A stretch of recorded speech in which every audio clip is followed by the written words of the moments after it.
오늘 오후에 우리 안수 집사 취임식이 있습니다. 많이 참석하시길 바라고, 임직과 이렇게 임직식이 가까워오니까, 취임식이 가까워오니까 때로 성도들이 저에게 종종 질문을 합니다. 어떤 질문을 하냐면 취임식은 뭐고 도대체 임직식은 뭡니까? 이런 질문을 하는 분들이 있어요.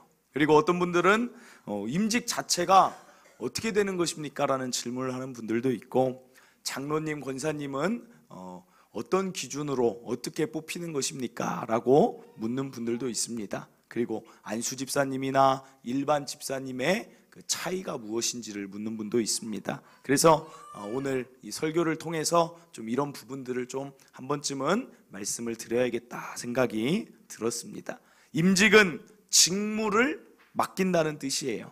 그래서 교회의 직분자, 직무를 맡길 때 보통 임직자 하면 장로님, 안수 집사님, 권사님, 이렇게 우리가 이야기를 합니다. 그래서 오늘 임직에 대해 잘 알고 임직을 또 축하하고 임직을 사모하는 성도들이 되기를 바랍니다. 지난번 오후 예배 때도 말씀드렸지만 교회든 세상의 조직이든 똑같은 것이 하나 있어요. 그게 무엇이냐면 조직이 성장함에 따라 그에 맞는 사람이 반드시 필요하다는 것입니다. 어떤 조직이든 혼자 세우는 조직은 없다는 거예요. 병원 하면 여러분들은 누가 먼저 떠오르십니까? 병원 하면 당연히 의사와 간호사 이렇게 떠오르겠지만, 사실은 실제 병원에 가면 누가 있습니까? 어느 정도 규모만 되는 데를 가면 방사선과라고 따로 일하는 분들이 있어요. 제가 가끔 분당 서울대병원을 이렇게 갈 일이 좀 많이 있어요. 가면 제가 놀라는 게 두 가지인데 뭐냐면, 하나는 아픈 사람이 이렇게 많다는 거에 놀라요. 야, 우리나라 이 한 병원에 이렇게 아픈 사람들이 아침 그 한 8시 정도 되면 막 차들이 쏟아져서 와요. 그래서 재미난 사실은 그 많은 사람들을 그 병원이 감당한다는 거예요. 가서 보면 어떤 일들이 있냐면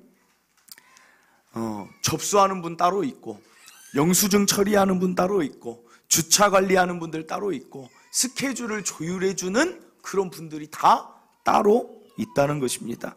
그러면 교회도 똑같다는 거예요. 교회하면 여러분들은 먼저 누가 떠오릅니까? 그렇죠. 목사님이 먼저 떠오르죠. 그러니까 어떻게 생각해요? 교회가 잘 세워지기 위해서는 어떤 생각이 드냐면, 야, 그래, 목사님이 열심히 하는 게 참 중요하겠다라고 생각이 들어요. 그러나 의사와 간호사만 병원을 세우는 게 아니라니까요. 목사님과 몇몇 그 부교역자들이 있어서 교회가 성장할 수 없다는 것입니다. 임직자, 교회 직분자, 장로님, 권사님, 안수 집사님, 그리고 서리 집사님들이 있어야 교회가 세워진다는 거예요. 고린도전서 12장 27절은 이렇게 말합니다. 우리를 뭐라고 말하냐면, 너희는 그리스도의 몸이요 지체의 각 부분이라. 예수님이 교회의 머리가 되시고 우리가 다 그리스도의 몸이라는 거예요. 그러면 건강한 몸은 어떤 몸입니까? 심장은 뛰어야 돼요. 손은 손의 일을 해야 되고, 눈은 봐야 되고, 귀는 들어야 건강한 몸인 것처럼, 우리는, 교회는 여기는 우리가 지금 알고 있으면 교회 하면 이 건물이 교회인 줄 많이 알아요.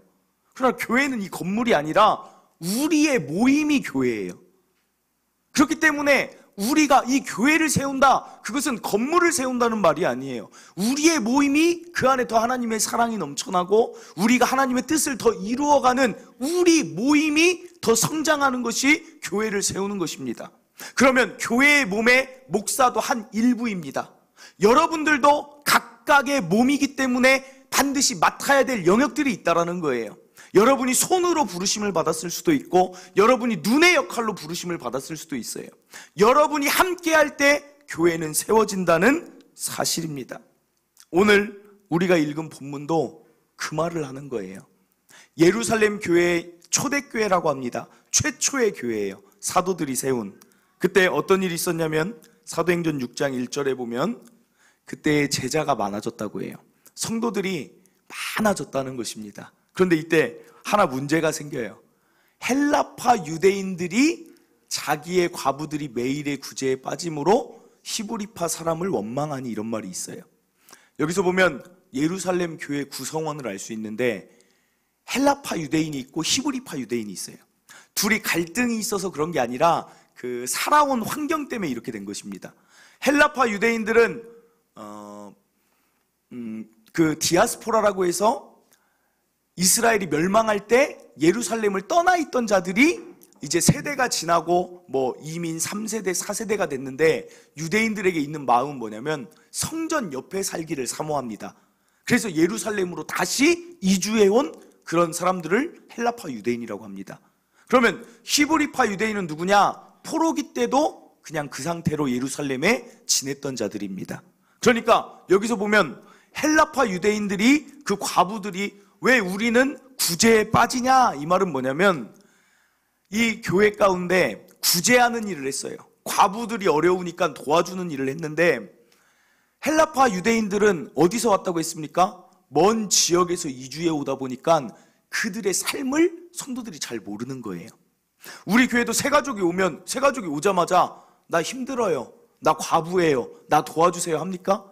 안 한다는 거예요. 그러니까 상황을 몰라요. 그런데 히브리파 유대인들은 원래 거기 살다 보니까 어떻게 돼요? 사람들이 잘 알아요. 그러니까 교회에서 구제비가 나갈 때 히브리파 과부들에게는 구제비가 제때제때 잘 나가는 거예요.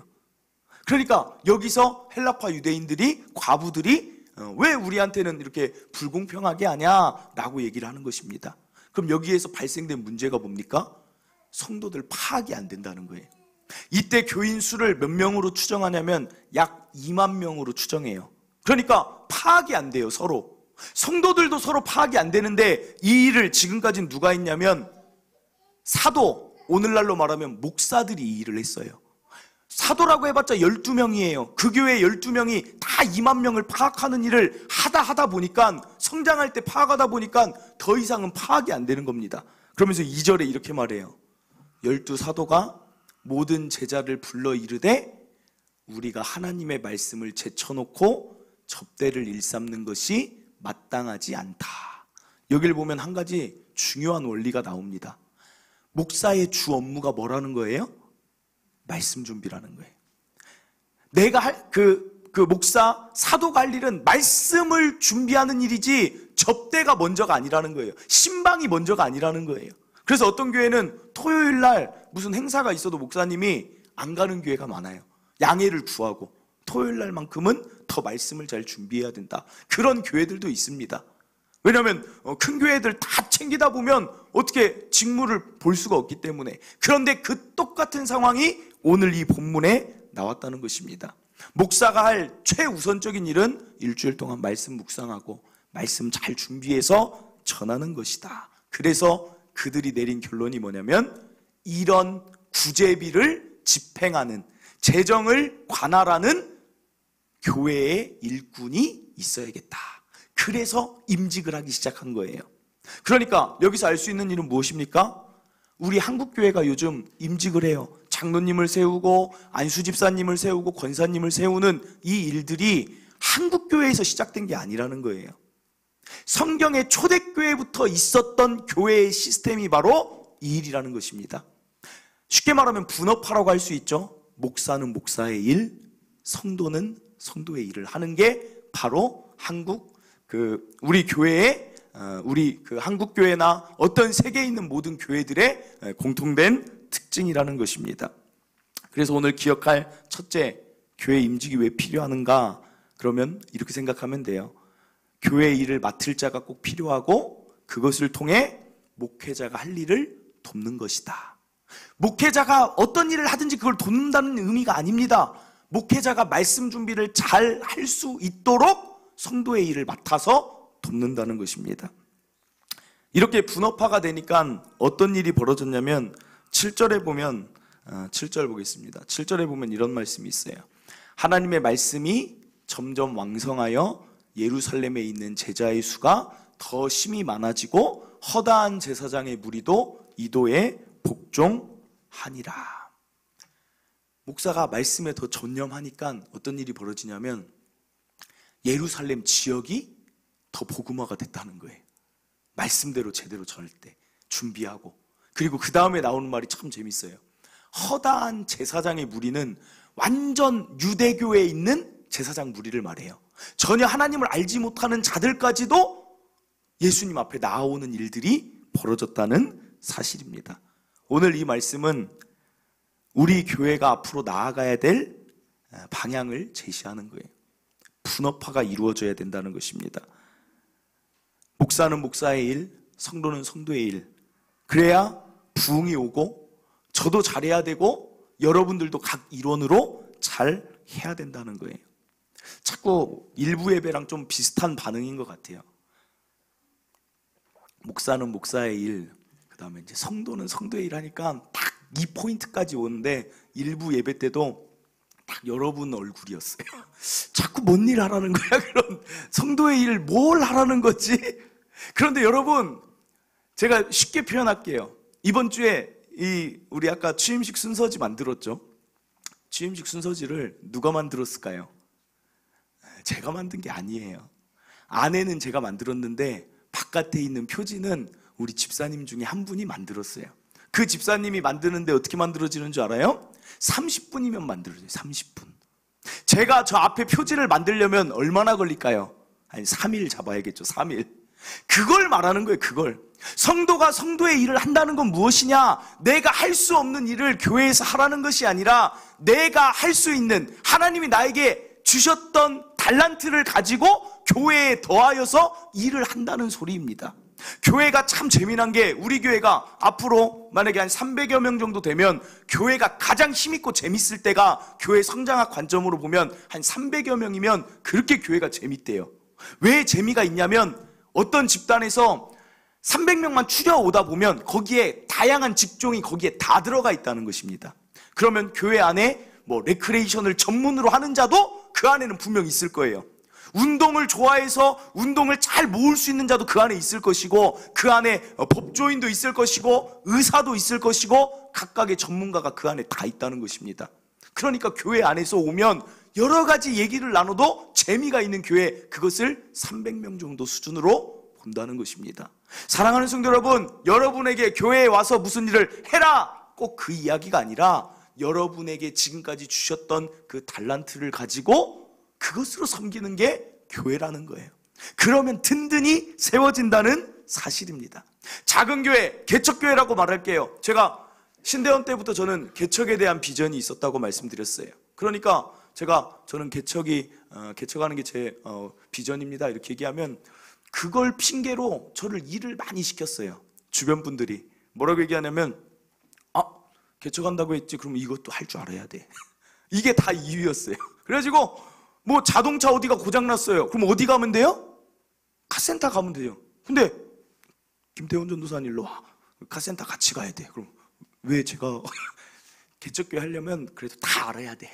뭐가 문제인지. 그럼 제가 가면 압니까? 와도 뭔지 모르겠어요. 그래도 개척하려면 나중에 교회차 고장나면 어떡할 거야? 계속 카센터만 갈 거야? 가려고 했는데 무조건 배우라는 거야. 수도가 고장나요. 그러면 다른 사람들은 다 놔두는데 김대현 전도사는 이거 수도 배워야 돼. 그러면 예, 봐도 몰라요. 그러나 그 말이 맞아요. 정부가 나가도 손이 가야 되고 여러 가지를 해야 됩니다. 그러나 그건 언제까지요? 교회가 정말 작았을 때, 성도들이 없었을 때. 갈수록 어떻게 돼야 돼요? 분업화되고 전문화돼야 된다는 거예요. 사람들이 왜 종합병원, 큰 병원으로 갑니까? 의사들이 다 열심히 거기에서 준비하고 많은 환자를 상대하다 보니까 더 전문성이 많아지다 보니까 명의가 되는 거예요. 마찬가지입니다. 여러분들도 교회에서 맡아질 영역이 있다면 그 일에서 여러분이 전문가가 되고, 제가 전문가가 되다 보면 교회는 성장하게 되어 있다는 것입니다. 제가 교회 계속 얘기하지만 오늘의 핵심은 교회입니다. 여러분, 저는 여기 있는 여러분들이 다 그 교회에 각각의 역할을 하는 다 장로님 되셨으면 좋겠어요. 제가 아까 나가면서 인사를 했어요. 다 안수 집사님, 장로님 되시길 바랍니다. 그랬더니 쌩하고 지나가는 분들도 있고, 어떤 분들은 그래, 나도 그래, 나에게 맡겨진 역할, 이런 분들도 있어요. 여러분, 여자분들 다 권사님 되시길 바랍니다. 할렐루야. 부담되죠? 내 나이가 지금 몇인데. 권사는 헌법에 만 45세 이상으로 돼 있어요. 아직 걱정하지 마세요. 뭐 이재 집사님 당장 권사님 안 되니까 기효진 집사님 당장 권사님 안 돼요. 너무 걱정하지 마세요. 그래도 저는 바라는 게 우리 성도들이 다 그 역할 감당했으면 좋겠다는 거예요. 그래서 교회가, 제가 왜 교회 이야기하냐, 교회가 세워지면 누구에게 좋을까요? 교회가 세워지면 누구에게 좋을까요? 그럼 또 이렇게 말하는 분들이 있을 수 있어요. 목사님 좋겠지. 어디가 자랑하겠지. 아니라는 거예요, 여러분. 교회가 세워지면 목사도 좋지만 우리가 다 좋아요. 목사가 목사의 일을 잘 감당해서 여러분에게 정말 생명력 넘치는 말씀을 제공할 수 있다라면 성도들은 한 주간 그 말씀 붙들고 소망이 넘치고 기쁨이 넘치게 살아가요. 삶의 회복이 있어요. 한 사람이 회복이 되면 어떤 일이 또 있을까요? 내 옆에서 말씀 듣는 내 남편도 그 회복을 경험하면 가정의 회복이 일어나는 거예요. 교회는 반드시 가정 회복과 연결이 되어 있습니다. 자녀들은 어떨까요? 여러분의 자녀 여러분 마음대로 됩니까? 안 되잖아요. 저는 이제 막 키웠지만 저는 이제 자녀 얘기는 그게 안 된다. 주은이가 4살이 되다 보니까 저기 점점 왕성하여 돼 있죠. 점점 심하게 돼요, 애가. 그래서 이렇게 짜증도 많이 늘고. 그래서 어제는 제가 자기 전에 아빠라고 부르지도 마 하면서 제가 이런 말 하면 안 되는데 그래도 내가 많이 해결했어요. 근데 너무 말을 안 들으니까 안 씻는다 그러고 하니까 왜 안 씻냐? 아빠가 널 씻겨주려고 해서. 아빠는 남자니까 이제 씻을 수가 없대요. 성 정체성이 벌써 생겨가지고 좀 약간 기쁘기도 해요. 자꾸 엄마랑만 씻는다고 하니까. 어찌됐든 엄마 너무 힘들 땐 내가 씻게 하는데 말을 안 듣는 거예요. 그래, 야, 내 자녀도 내 마음대로 안 되는데 그동안 자녀 키우셨던 분들은 어떻게 키우셨을까? 그런데 그 역할을 또 어디서 할 수 있어요? 교회에서 할 수 있다는, 교회. 저 활발한 아이들이 어떻게 저기 앉아서 예배를 드립니까? 이번 크리스마스 때는 성극을 한대요, 쟤네가. 그게 말이 됩니까? 근데 교회의 그 영향력 아래서는 아이들이 어느 때 소망을 발견하기도 하고 믿음이 생기기도 하고 자신감이 생기기도 하는 그 역할을 어디서 하냐면 교회에서는 가능하다는 거예요. 그러면 그 교회를 통해서 어떤 일들이 벌어지냐면 지역으로 퍼져나가는 거예요. 아이들이 학교에 갔는데 유치원에서 또 자꾸 얘기해서 죄송하지만 유치원에서 어떤 엄마들이 항의는 아니고 문의가 많이 왔어요. 유치원 선생님한테 자꾸 전화를 한대요. 우리 애가 집에 와서 자꾸 식사 기도를 한다.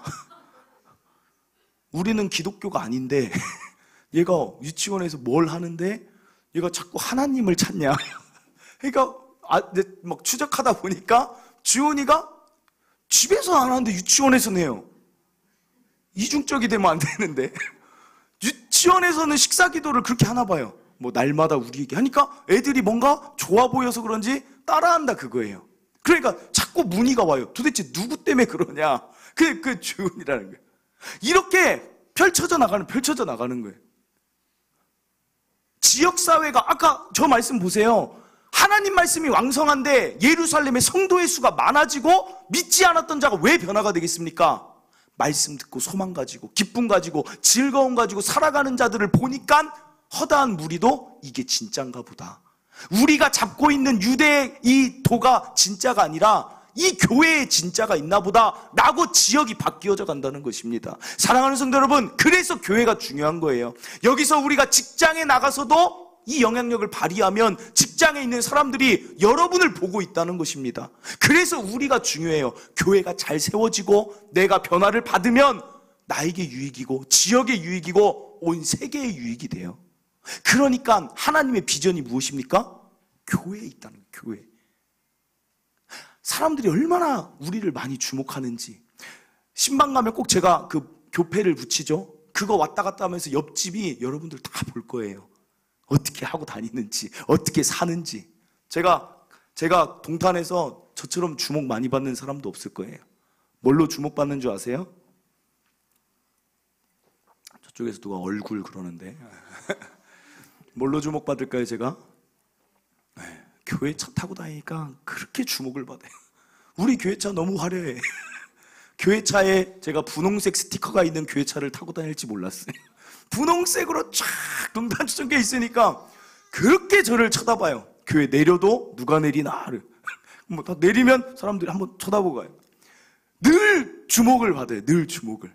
그리고 교회차 타고 딱 내리잖아요. 지하주차장에서도 그렇게 쳐다봐요. 그렇게. 왜 이렇게 쳐다보는지 몰라도 여러분, 교회 사람들 우리에게 주목하는 게 있다는 거예요. 주목하는 게. 우리가 어떻게 살아가는가.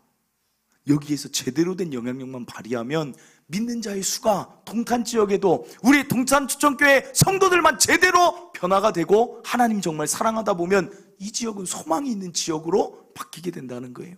그래서 하나님의 비전은 교회에 있다는 거예요. 교회. 어떤 사람들은 은혜 많이 받으면 어떻게 하려고 하냐면 내가 신학을 해야 되나? 내가 선교사로 나가야 되나 생각을 해요. 그러나 선교사님들도 나가서 하는 일이 뭡니까? 교회가 없는 곳에 교회를 세우는 게 선교사님들이 하는 일이에요. 선교사 개인이 일하는 게 아닙니다. 교회를 세워서 거기서 또 교회를 통해 일하는 거예요. 그럼 마찬가지예요. 우리 교회가 제대로 세워지는 것. 여러분이 선교사로 다른 데로 굳이 나가지 않아도 이곳에서 헌신하고 충성하고 내 맡은 일을 나의 달란트대로 사용할 때 교회 잘 세워나가는 일에 하나님은 그 선교사나 여러분들이나 동일하게 본다는 사실입니다. 나중에 하나님 나라 가서 하나님은 반드시 여러분에게 물어볼 거예요. 내가 준 시간, 내가 준 물질, 내가 준 많은 사람들과 너는 뭐 하다 왔냐? 분명히 대화 나눌 때가 올 것입니다. 그럼 우리는 무슨 얘기하면 돼요? 동탄 추천교회 세워지길 바라며 기도하며 함께 세워나갔습니다. 그거면 영광의 면류관이 그 위에 있을 줄 믿습니다. 선교는 다른 게 아니라 내가 있는 이 지역 이 교회가 나의 선교지가 되는 것입니다. 사랑하는 성도 여러분, 교회 세우는 비전, 이것을 가지다 보면 어떻게 되느냐? 자연스럽게 나도 교회의 일꾼 되고 싶은 마음이 드는 것입니다. 그래서 여러분 다 일꾼 됐으면 좋겠어요. 다 장로님 되셨으면 좋겠고, 명예직이 아니라 하나님 사랑하는 마음으로 다 권사님, 안수집사님 되셔서 교회 잘 섬기고 하나님께 큰 영광, 은혜 누리시기를 바랍니다. 그러면 둘째로, 마지막으로 이제 아까 이야기한 것처럼 교회 임직자 직분이 어떻게 이루어지고 자격이 어떻게 되느냐, 제가 한번 말씀을 드리면 아는 분들도 많지만 대다수 모르는 분들이 많기 때문에 한 번쯤은 설명을 드립니다. 먼저는 교단마다 좀 달라요. 어떤 교단은 여자분들도 장로를 주기도 해요. 그리고 어떤 교단은 남자분들에게 권사를 주기도 해요. 그런데 우리 교단은 그렇지 않습니다. 남자분들에게는 안수집사, 장로, 그리고 여자분들에게는 권사를 줍니다. 그리고 교단마다 헌법이 있어요. 그리고 거기에 더하여 뭐가 있냐면 교회 정관이 있습니다. 그래서 교회법이 따로 있어요. 우리 교회도 정관대로 해서 각 지교의 형편에 맞게 직분자들을 이제 선출을 하는 것입니다. 먼저는 그 교단 마크 한번 보여주세요. 그래도 이거 좀 알아야 되기 때문에. 저기 우리가 대한예수교 장로회인데 우리 교단은 저기 있는 합동측이에요. 우리 교단은 저 마크를 보면 우리 교단이구나 라고 알면 돼요. 그리고 저 옆에는 통합측이에요. 그러면 저 옆에도 많이 보셨죠? 그럼 도대체 왜 대한예수교 장로회가 이렇게 갈라졌냐? 이것도 장로교인으로서는 좀 알긴 알아야 돼요. 그냥 장로교 너희들은 막 사람들이 물어볼 거예요. 야, 교회는 왜 이렇게 교단이 많고 교파가 많냐? 너희는 왜 하나가 안 되면서 무슨 뭐 이렇게 얘기할 수도 있어요. 그럼 어떻게 얘기하면 되냐면 이게 다 그냥 싸워서 갈라진 게 아니라 각각의 그 의견과 그 따르는 게 다른 역사성이 있습니다. 갈라진 이유만 잠깐 설명해 드리면 원래는 대한예수교 장로회가 하나였습니다. 그런데 언제 갈라졌냐면 이게 어디까지 올라가냐면 2차 세계대전으로 올라가야 돼요. 2차 세계대전에 뭔 일이 있었냐면 전쟁이 한번 일어나고 나니까 사람들 마음 가운데 어떤 게 생겼냐면 신앙에 대한 불신이 생기는 거예요. 야, 하나님 잘 믿고 뭐 불교면 부처 잘 믿고 이렇게 각자의 신을 섬겨봤자 별 필요가 없더라. 회의주의가 생긴 거예요. 종교의 회의주의. 전쟁 한번 나면 다 끝이더라. 신이 지켜주지도 않더라. 회의주의가 생기니까 2차 세계 전쟁을 기점으로 어떻게 되냐면 사람들이 종교에서 떠나기 시작해요. 그러니까 그때부터 어떤 게 하나 생기냐면 WCC라고 세계 종교 협의회가 생깁니다. 그래서 우리가 종교들을 다 모아서 한번 힘을 합치자. 어떻게 하면 이 위기를 극복할 수 있을지. 그래서 불교, 천주교, 뭐 이슬람, 뭐 도교, 유교, 기독교 다 모여서 회의를 하자는 회의가 생겨요. 종교 회의가. 그러니까 그게 생기다 보니까 어떻게 되냐면 이제 우리나라에도 장로회 1959년에 이걸 어떻게 할래? 너희도 가입을 할래? 너희 교단도? 라고 툭 이제 제의가 들어옵니다. 그러면 이거 가입을 해야 돼요? 말아야 돼요? 불교와 천주교 스님과 같이 앉아서 다 회의가 되겠습니까? 네, 그래서 여기에서 총회라 그래요. 대한예수교 장로회 각 그 교회 대표들, 노회 대표들이 모여서 회의한 결과 어떻게 됐냐면 우리는 가입하는 게 맞다. 종교를 다 살리다 보면 기독교도 살 것이다 하면 측이 어디냐면 대한예수교 장로회 통합 측으로 간 거예요. 그 회의 때. 그리고 합동 측은 우리는 그 회의 참석할 수 없다. 그게 우리 합동 측이에요. 그러니까 어떻게 보면 여러분이 다니는 교단 어떤 교단이냐면 밖에서는 우리 교단을 이렇게 불러요.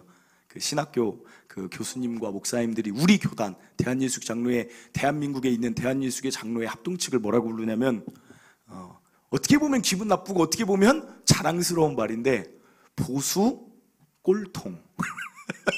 절대 타협하지 않는다. 우린 오직 말씀.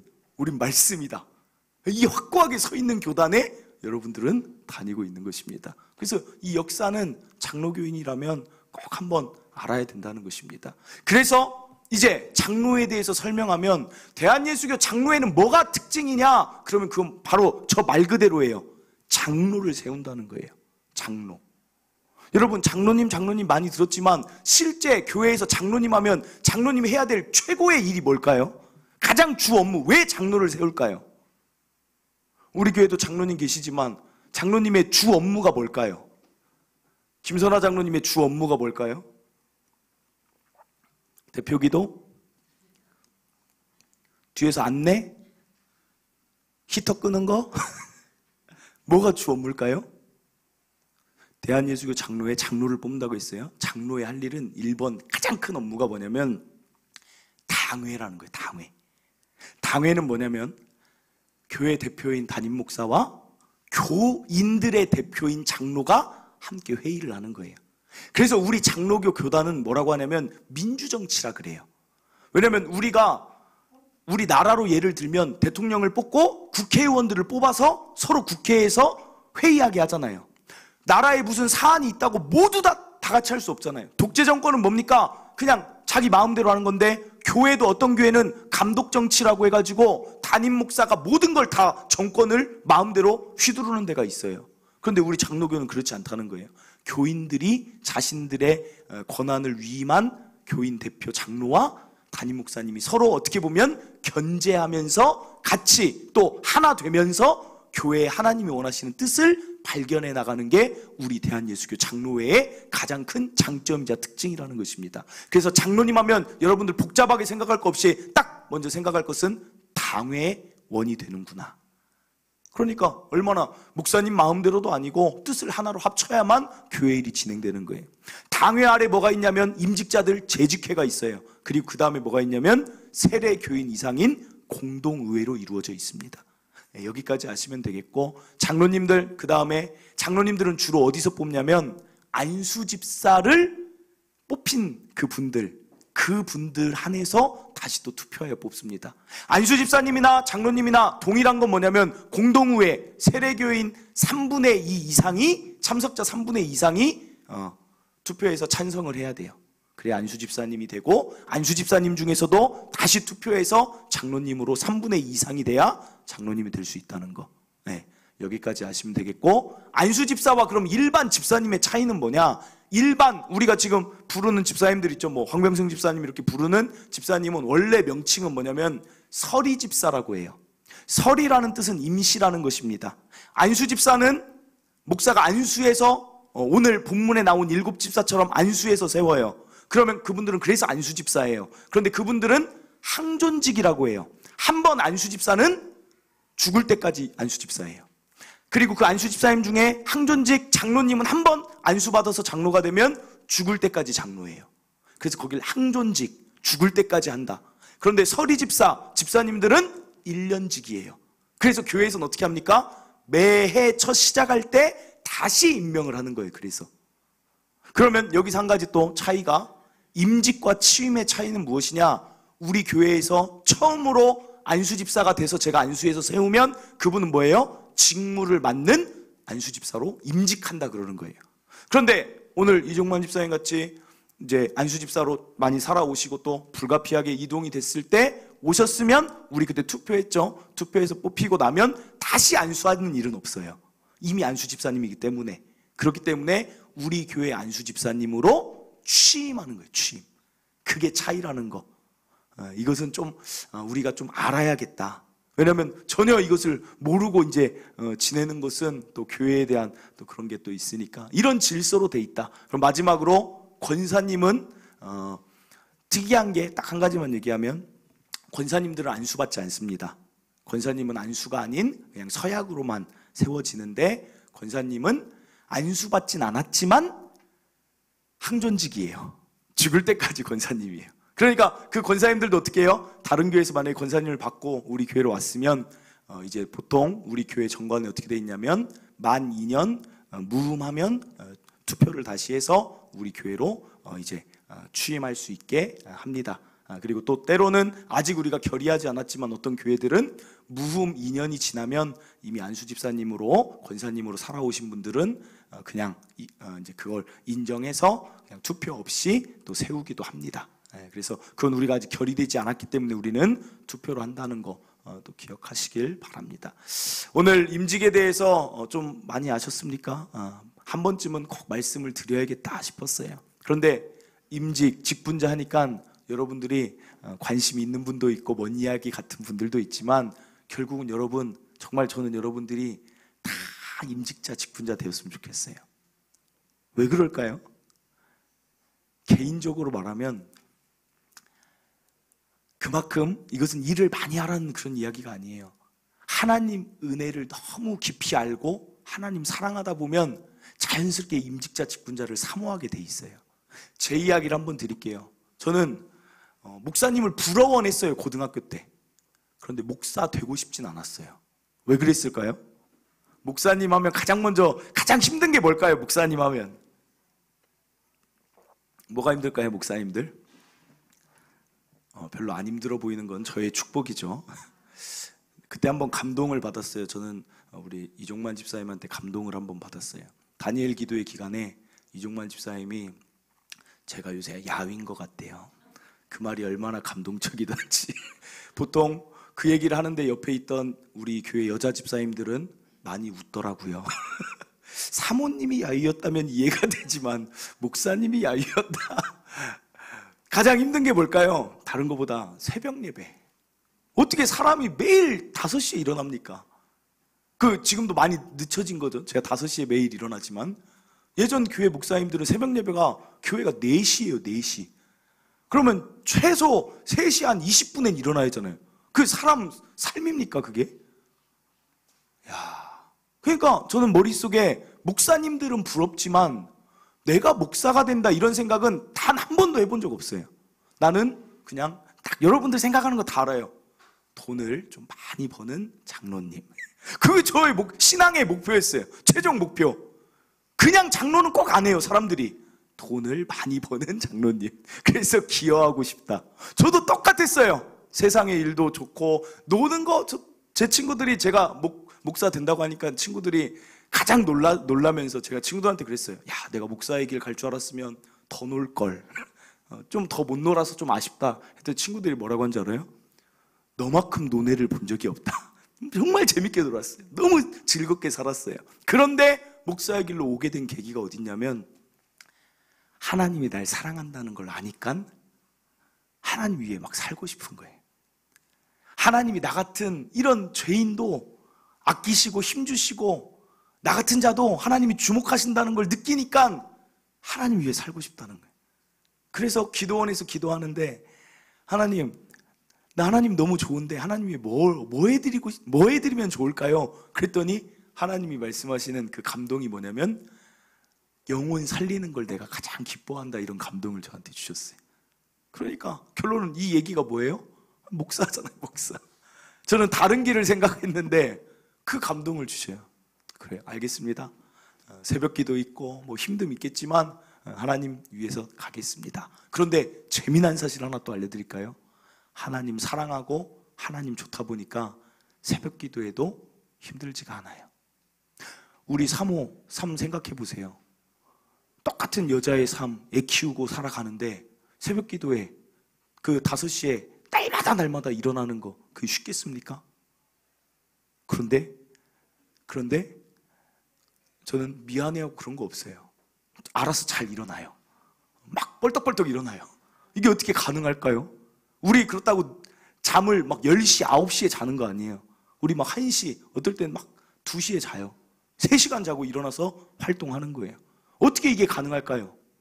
이 사모에게도 하나님 사랑하는 마음이 있으니까, 하나님 은혜를 많이 받다 보니까 하나님 위해 살고 싶은 거예요. 여러분에게 임직자가 되고 직분자가 되었으면 좋겠습니다. 이 말은 다른 말로 여러분들에게 축복입니다.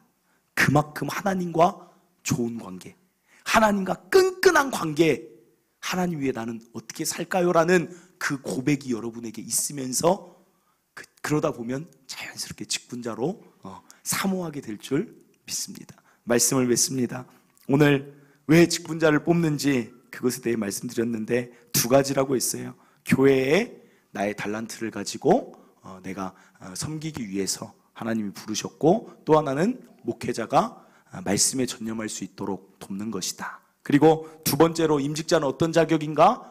여러 가지 자격이 아니라 가장 큰 자격은 결단이에요.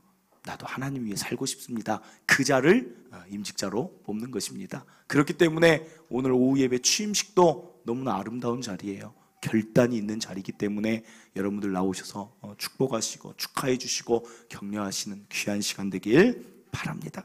이 시간 우리 찬양, 우리를 사용하소서. 나도 교회를 사랑합니다. 이 교회 하나님의 소망, 나도 그렇게 이 소망된 교회를 위해 나를 하나님이 사용하시길 바랍니다. 그런 마음으로 이 찬양 함께 부르도록 하겠습니다.